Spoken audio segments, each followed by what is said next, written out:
Katz and Cosby, entertaining and informative on the Red Apple Podcast Network. Of course, President Trump last night, one of the big revelations that he was saying that they discovered information that 220 million with an M American voters had their information compromised by China. Well, Rita, I've heard two different numbers. I want to know the real number.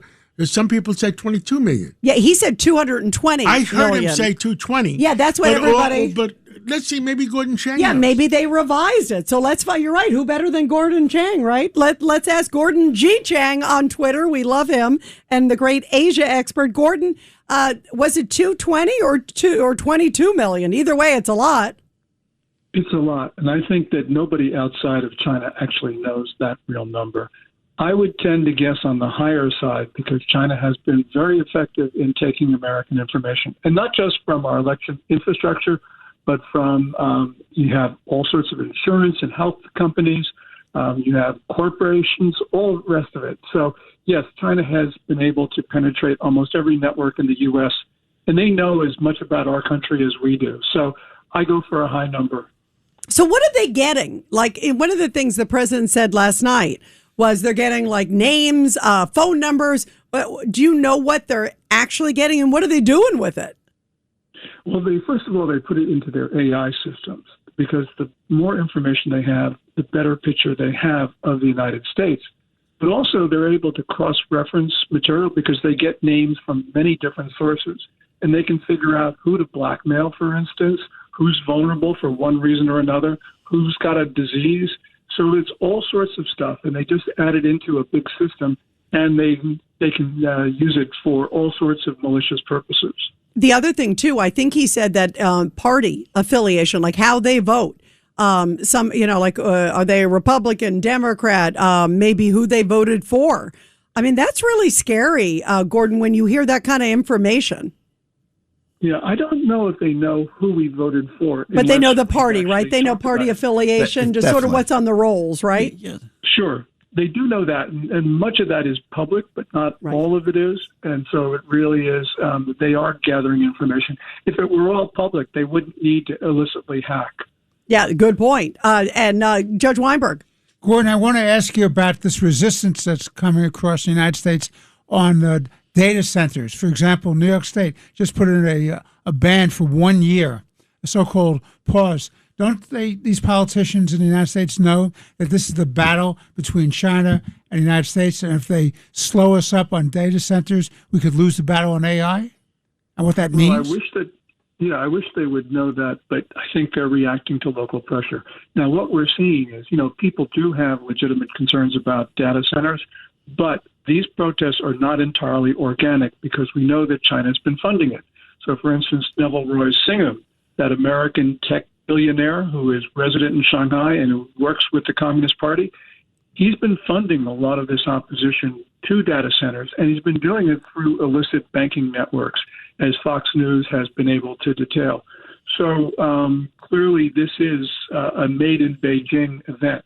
And we've just got to understand, as you point out, this is an AI battle. If we lose it to the Chinese, we're going to lose a lot of our country.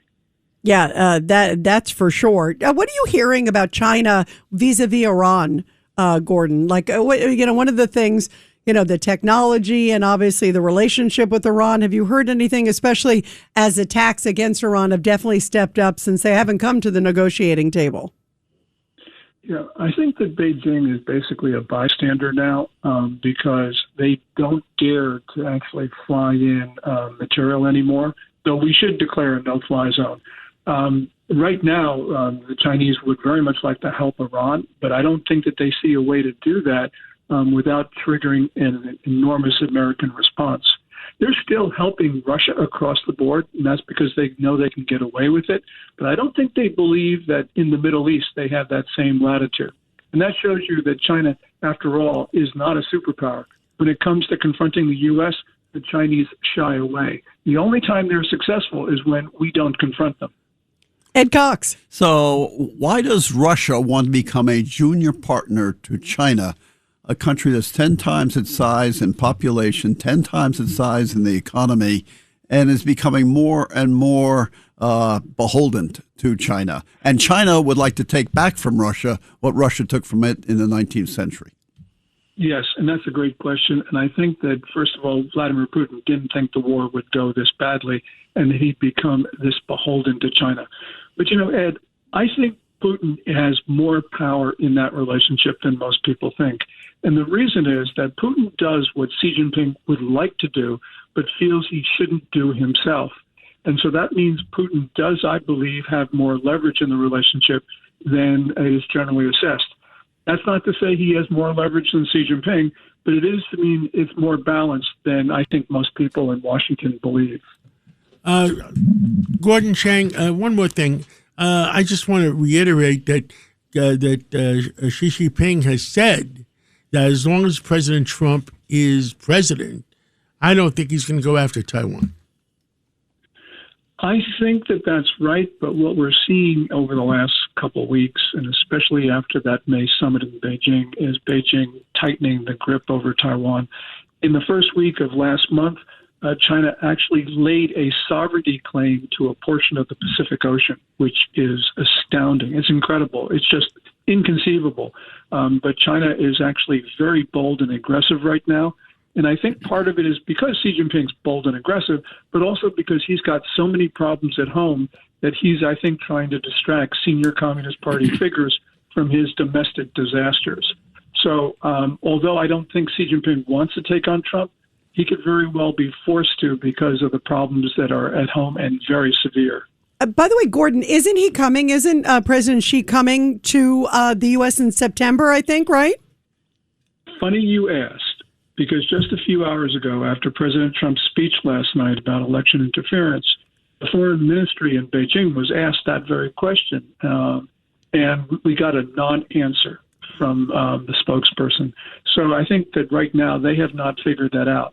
And it'd be very hard for them, at least right now, for Xi Jinping to come after that very public criticism. But things will cool down, and Xi Jinping definitely needs the United States, so he'll swallow a lot of you-know-what in order to come here. Well, that would be, an interesting meeting, especially after what President Trump was talking about last night. Can't wait to hear that. Can you imagine that press conference if that were to happen? Boy, oh boy.